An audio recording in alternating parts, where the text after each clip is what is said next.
আমার কথাও বলবো।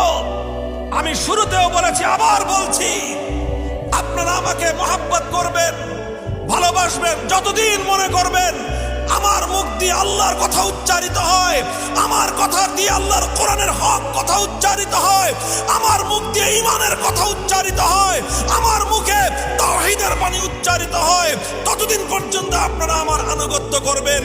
আল্লাহ না করুন, আল্লাহ না করুন, যদি কোনোদিন দেখেন আমি মামুনুল হক আল্লাহ রাব্বুল আলামিনকে রাজি না করে দুনিয়ার কোন মাখলুককে, দুনিয়ার কোন ক্ষমতাবানকে রাজি করবার জন্য তার পিছনে ছুটতেছি, আমি কোনোদিন কারো চাটুকারিতা করতেছি, আমি আপনাদেরকে আগাম অনুরোধ করে গেলাম, সেদিন আপনারা আমাকেও ছুঁড়ে ফেলতে দ্বিধা করবেন না।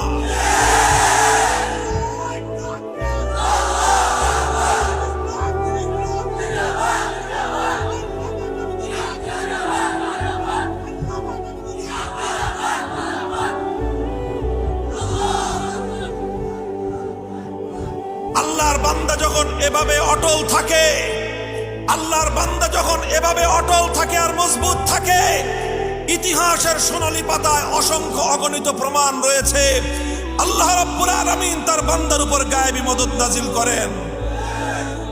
দুনিয়ার সমস্ত প্রভাবশালী আর প্রতাপশালীরা তার সামনে নতি স্বীকার করতে বাধ্য হয়।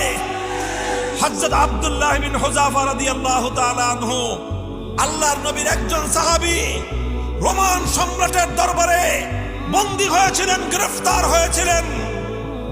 সেই পৃথিবীর সবচেয়ে বড় পাওয়ারফুল সম্রাট, সেই সম্রাটের কাছে একজন বন্দী মুসলিম, একজন বন্দীর সঙ্গে যে কোনো আচরণ করা যায়, কঠোর থেকে কঠোর আচরণ করেছে, ভয় দেখিয়েছে, ভীতি প্রদর্শন করেছে, জ্বলন্ত আগুনের উপর পানি গরম করে সেই পানির মধ্যে তাকে নিক্ষেপ করার জন্য প্রস্তুত হয়েছে।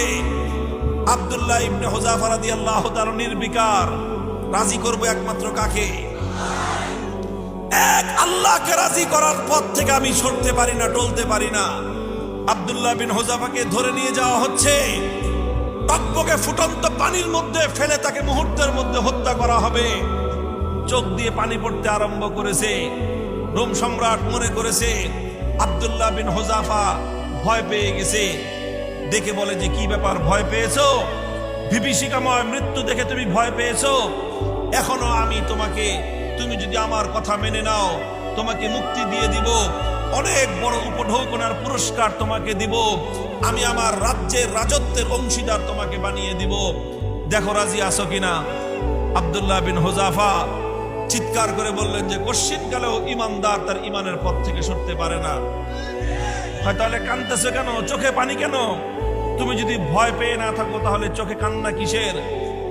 হযরতে সাহাবী রাসূল আব্দুল্লাহ বিন হুযাফা রোম সম্রাটকে বললেন, হে রোম সম্রাট, এ চোখের অশ্রু জীবনের মায়ায় নয়, এ চোখের অশ্রু মৃত্যুর ভয়ে নয়, আমার এ চোখের পানি এটা তোমাকে দেখাবার জন্য নয়, আমার এ চোখের অশ্রু দুনিয়ার কোন মানুষকে দেখাবার জন্য নয়, আমি আমার এই অশ্রু নজরানা পেশ করতেছি শুধুমাত্র আমার রবকে দেখানোর জন্য।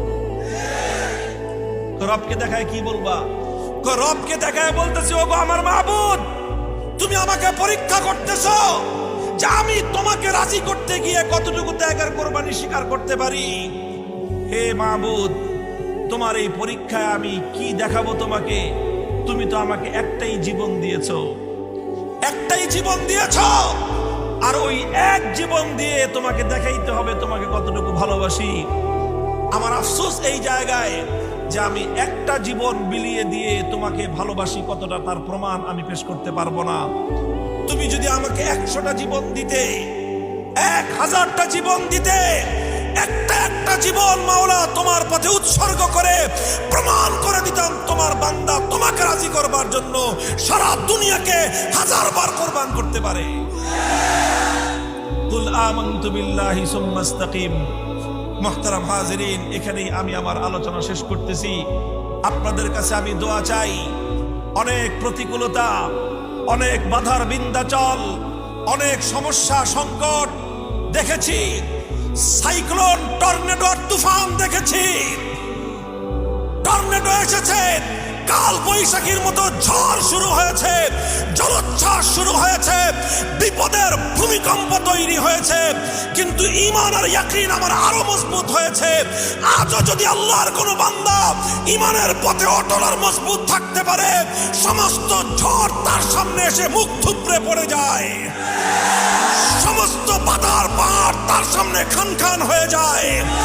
যে এক আল্লাহর উপর ভরসা করে চলে, সারা দুনিয়ার সমস্ত শক্তি তার সামনে মাথা নত করে দিতে বাধ্য হয়। আল্লাহ পাক রব্বুল আলামিন আপনাদেরকেও তৌফিক দান করেন, আমাকেও তৌফিক দান করেন। আমি আপনাদের কাছে এই দোয়া চাই, জীবনের অন্তিম সময় পর্যন্ত, শেষ নিঃশ্বাস পর্যন্ত যেন হক এবং হক্কানিয়তের পথে, ঈমানের পথে ইস্তেকামতের সাথে থাকতে পারি। আল্লাহ পাক রব্বুল আলামিন তৌফিক দান করেন।